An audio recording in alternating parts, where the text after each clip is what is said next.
are welcome to Binging With GameChangers! Yes. Here we capture success from different perspectives. We delve into the minds of people with celebrated brands and careers who've turned their dreams into reality and their ideas into lucrative empires. I'm your host, NaijaBrandChick, and when we return, it's about to go down. Well, up actually. See you when I get back.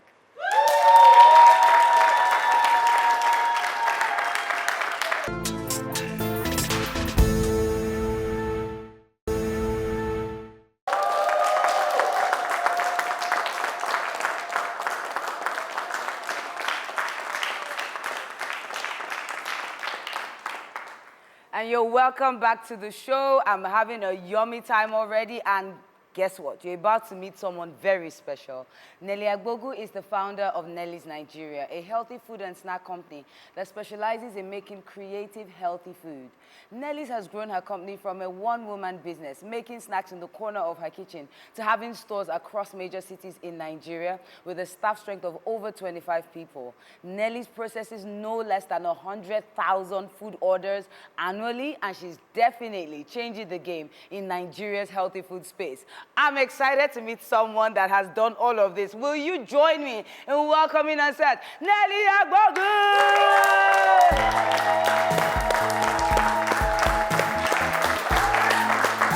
Yeah, we're so happy to have you. Thank you so much for coming on the show. It's a pleasure to have you on. Thank you so much. Wow, I'm excited to just be your presence. Yeah, because you're a force on Instagram.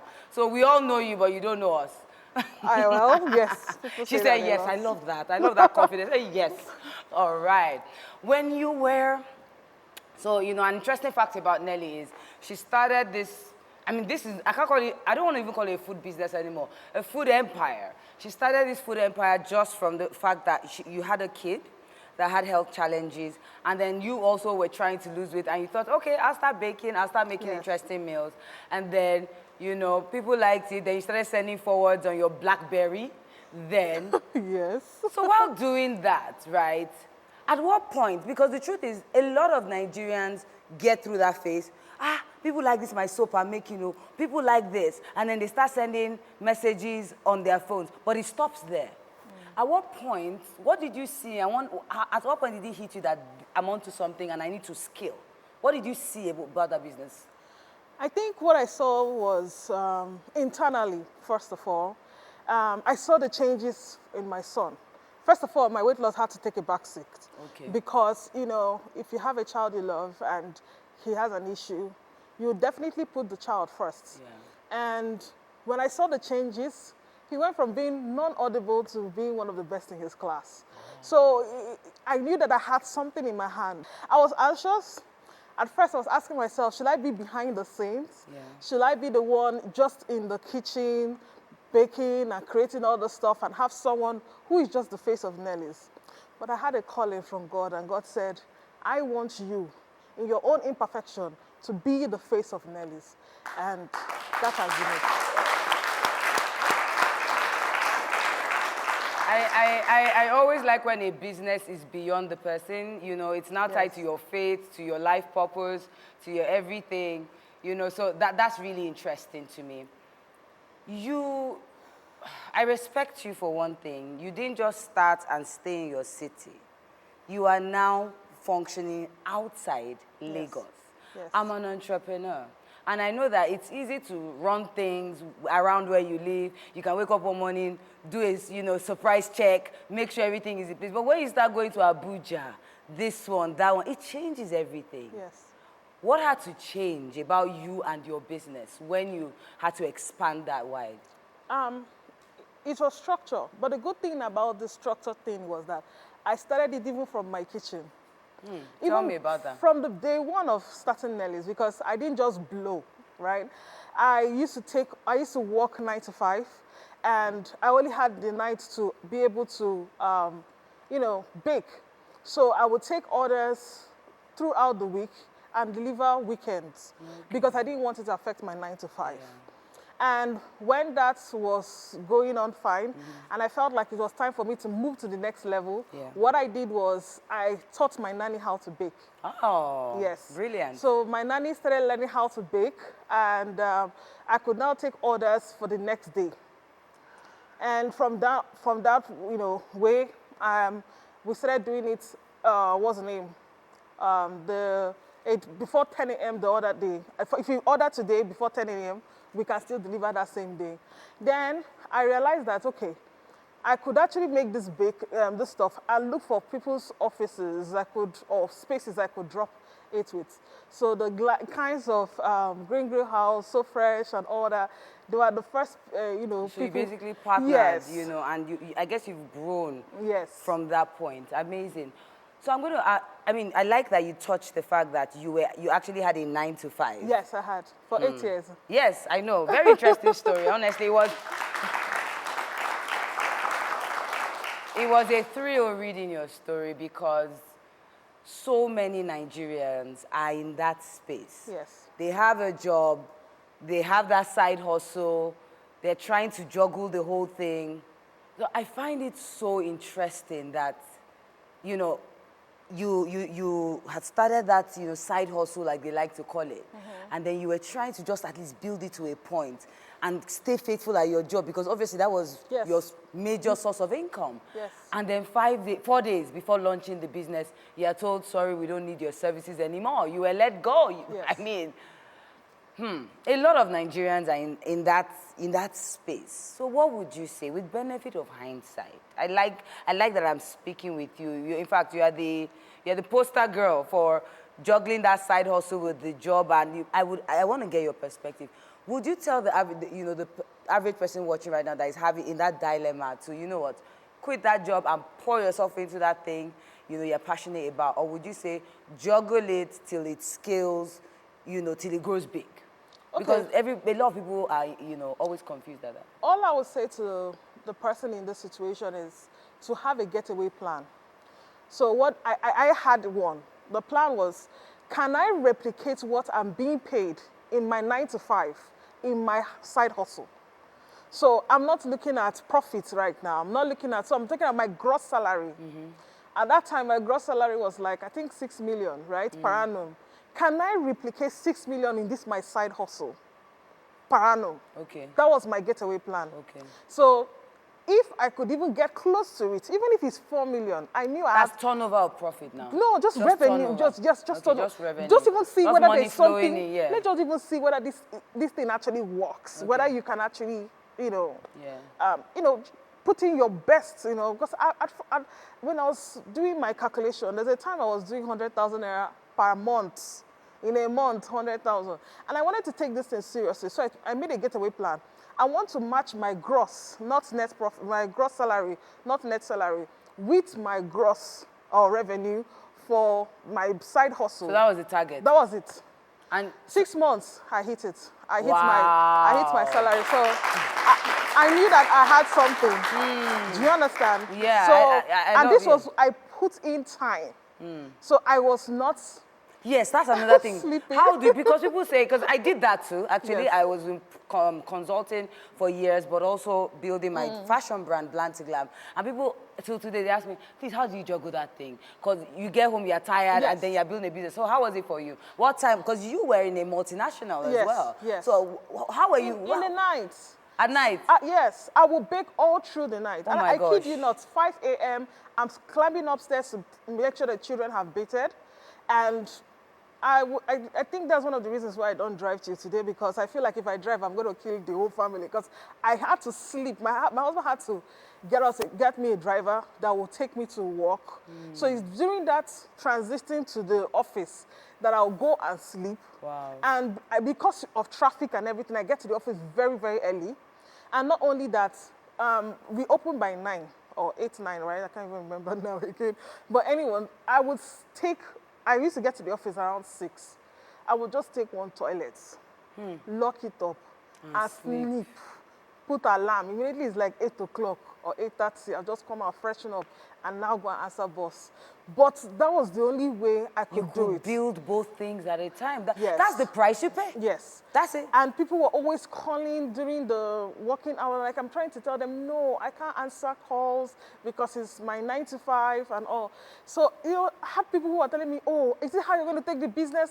So I really still feeling bad that maybe I'm not putting in so much strength into the business. Boy, yeah, it was the face. Yeah, but I had to hire, so that was when I now hired my first staff. Good. The person was to answer calls and WhatsApp. By 4 o'clock, you give me all the orders. So, and then I was not even so, you know, keen on how much is my profit. So if they give me the order, I would just go to the nearby supermarkets. And it's in, you know, I was working on the island. Yeah. And I would just buy the stuff. So raw material expensive, but you wanted to just grow your reach. I just wanted to just see, can I even do this thing? Do you understand? I have never done entrepreneurship in my life. I wanted to just see, is it even possible? So did you write a business plan? Because I hear some people always tell me you can't start a business without a business plan. Tell me, did you? Which business plan? She said, which business plan? Which business plan? The first, it was when I was giving out my first products to different stores, and that's when, you know, they were like, okay, what's your markup? I said, what is markup? I didn't even know all these things. Then I now went back to the people that I was working with in my company, 95, and they were into sales. Okay. I was an administrator, but I was sitting with the salespeople. So they now helped me with an Excel sheet, told me, okay, what is the cost of this? What is the cost of this? So I just took the receipt from the supermarkets that I was buying these things and gave it to them. They costed everything. Now told me, okay, markup for these people like this. It was that Excel sheet that I used. I just went verbatim. Like I say, okay, this person, your markup is 20%. And I was now being able to now know that I was going to make a profit. Yeah. So before I was not so serious. I was just, can I even do this thing? So you've just gone from that Excel sheet and to making sure you're churning out good products. Yes. And no MBA? You didn't bother going for an MBA? You've just been working hard? No, it was afterwards, when I started up the business, that I went to Lagos Business School, SEM, the Entrepreneurial Management. So that's for a few months, right? Yes, it was for a few months. And that helped? That was, yes. Yeah. I can remember when they told me how much to pay. I'm like, this money is too much. I kind of feel like this is the reason why people don't go to all these business schools. Like, it was a lot. I was not trying to ask my husband, like, okay, borrow me money. Actually, you know, I'm not more into paid employment anymore. He said, no. Tashibi said you want to do business. I should look for the money. It was now I realized I had the act of negotiating. I went to meet them. I said, please, can I be paying small? Oh my gosh, you went to the business school? Yes. And did they say yes? They agreed. Did you hear that? That's strategy. She went to the business school. They agreed. Wow. And I'll stay paying small every month. I'll pay. And then anything they teach me, I'll come back and teach all my people, staff. What was your staff strength at that time? Well, only 3. Me, the customer service, and the chef. Okay, that's true. My driver. You know, the gist is getting sweeter every minute. So don't move on, muscle. We'll be back soon. See you when I get back. Wow.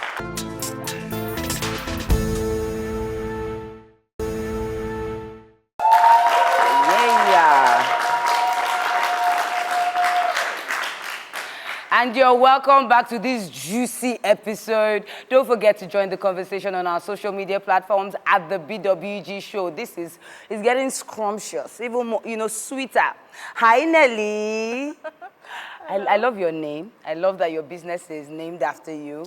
Because it was an incident. Like, what would I call the name of the You brand? didn't even know, Abby. You just said you call it your name. It's actually Nelly's, like Nelly's banana bread. Nelly's coconut bread. That means it's owned by Nelly, so it's Nelly's. Actually, my first logo had an apostrophe somewhere. Yeah, okay. Like Nelly's banana bread. So you now changed it to IES. Then I removed yes. Fantastic. I love you. You're as natural as they come. Yes, like you just have that brain wave. Do this. And you do it, and then it works, and you move on to the next. Fantastic. So, you're spontaneous, I love it, but spontaneity cannot sustain, cannot maintain standard when you begin to scale. Yes. You know how you know in the manner you're currently doing. You're in Abuja. You have several stores in Lagos. How do you? And I'd love a practical answer now. You know, are there apps you're using? Or are you holding meetings every day on Zoom? How do you ensure there's uniformity of standard across locations? Okay. first of all, I'm glad that you understood that I'm a good starter. And because if I know myself as a good starter, I have finishers in my office. So I recruit people who are my, where I know is my weakness, I recruit people there. And that has been the best decision ever for my business. So I am the one who people get to see, but I have a very good team of management, operation staffs, and all, operational managers who are, into the details. Into the details. Fine, I created the structure. We have daily meetings. I just told you before we started, I mentioned that we're supposed to have a meeting. And I had to let them know that I'm not going to be here, available. But that is how practical we are. We have meetings with the customer service, people who see, end to end with the customers. We have meetings with the production. We create recipes. We have, for like our locations out of Lagos State, we have mixes that we give to those people. Where you already mixed? So yes, dry because I was going to ask you, aren't you a bit scared? Them stealing your recipe? As I am right now. When I started, I was. But right now, I know that it is the brand, the name that grows the business and not necessarily the recipes. Did you hear that? Yes. It's the brand, There's nothing like secret sauce. The secret sauce is your name. So you don't hide your recipe from your staff? Is that what you're saying? So what I'm saying is that when I started, I used to. Now I have some people who you have to trust with it. Yes, but not every single thing. There's a 20% that I do. That 20% could just be that I put one small pepper somewhere. But that's your own secret sauce. They don't know, yes. Yeah. That's my own secret sauce. So, but I have these mixes which I give to them. And, I have someone who can also do the mix. And then we distribute it to other locations. Other locations. Yes. So, like the sauce, just to make sure that our sauces taste the same, I had to teach that, especially to the other, because I can't carry stew to another city. It doesn't make sense. Yeah. So I had to teach that, because at the end of the day, that this is Nelly's stew does not necessarily mean that another person may want to do it the Nelly's way. They just know stew is stew, right? So yes. Yeah, I love what you've said, and I think you hit the nail. In fact, you shut this topic down, the whole conversation, which is eventually people are buying that brand. They're buying the trust they have in the Nelly's brand and not just the product. Yes. And I think that's what every entrepreneur should target. That's what everyone should put before them, that I want to build my name to the point whereby people are buying not just the product, but because they trust that I will deliver. Yes. Fantastic. Starting Nelly's has given you so much. From your NaijaBrandChick platform, where I know that you are very strong in training. You train people on how to maximize, social media to grow their businesses. You also have your trade fair, where you gather businesses. I mean, you do amazing stuff. Thank you. I mean, but I would like to ask, apart from these other money-making things, that Nelly's has given to you, because I mean, I think it's a gift that keeps giving. What else? Because there's so many other things that entrepreneurship gives. As for some people tell me respect in their marriage. I've heard different things. Apart from NaijaBrandChick and MBs, what else has entrepreneurship, starting your own thing, done for you? It has given me a lot of relationships. It has given me that respect too. I will not even lie. What respect are you talking about? In the marriage too. Oh, tell me about that. In the sense that for a long time, when I say to my husband, this is what I'm doing, he really didn't understand the magnitude of who I am off the house. So it was one of those days that, we're hosting one of these fairs, and he's like, did you gather all those people here? I said, yes. That's when you're like, okay. Bow down. Okay. I think you have something. Do you like, say it well. You're proud of me. Just say it. Do you understand? so fantastic. And the relationship too, right? It has also helped in building good relationship with people that would have really knocked on their doors consistently. They're inviting me in. Then I also talk about negotiations. Yeah, because we do numbers, and I negotiate a lot. I want my prices, my cost of production, because what I sell is not just healthy food, but it's a special healthy food, and the cost of, it's not flour. It can be cheap. It's not, somebody healthy food is always just expensive. Help us Google how much is almond flour. Help us Google it, how much is stevia. It's expensive. So we need to make sure we get these things in volumes, right? And I tell these people, okay, because people are always scared of, they don't want to tell the people who are helping them with the raw materials. I'm saying, I will market your business FOC, free of charge. Just bring down the price for me. Really? That's what you tell people? So bring down, instead of paying me the money that I will use to market for you, crash the price for me to this level. Wow. So I will now go ahead and market their brands, their business. In exchange for a huge discount. Anybody's asking me, where can I get this? I say, go to this person. Oh, so let me give you an example how this works very well for us. At Nelly's, we have over 10 bikes in Lagos here. And I don't pay for all the 10 bikes like that, because when you hear 10 bikes, Nelly, a big girl. No, I went to where they sell bikes. That's dispatch riding bikes. Yes, I went to the place where they sell bikes. I met with one guy, and I told him, I see you're doing a good job. Every day you sit down here, you wait for customers to come. Let me market your business. But now, you're going to give me bikes, and I'll pay half. After I have made money, and I'll bring back, after 6 months, I'll give you the remaining half. And, you know, you help me with the whole servicing and all. But he now said, okay, he would do it for me if I hit so and so amount of bikes in sales in so and so amount of days. So he started marketing his bikes? I carried his bike on my head. So I mean, I think I would say that your superpower is marketing. You can sell ice to an Eskimo. So, but even till today, you know, the other day he called and said, Madam, I want just thank you. And not let's say it could be like this. You know what? So he even calls me to tell me it's time for us to renew bikes. He will take my old bikes. Wow. And resell it in the market. I don't know how they break it down to spare parts. And gives me brand new bikes. So what you're telling me is that the more you grew in business, the more your ability to negotiate grew stronger. Before we go, Nelly, I'm going to be very open now. So when I had my second kid, I went as big as 130 kg. Okay. You know, and I remember then in trying to lose weight, I had to eat salads.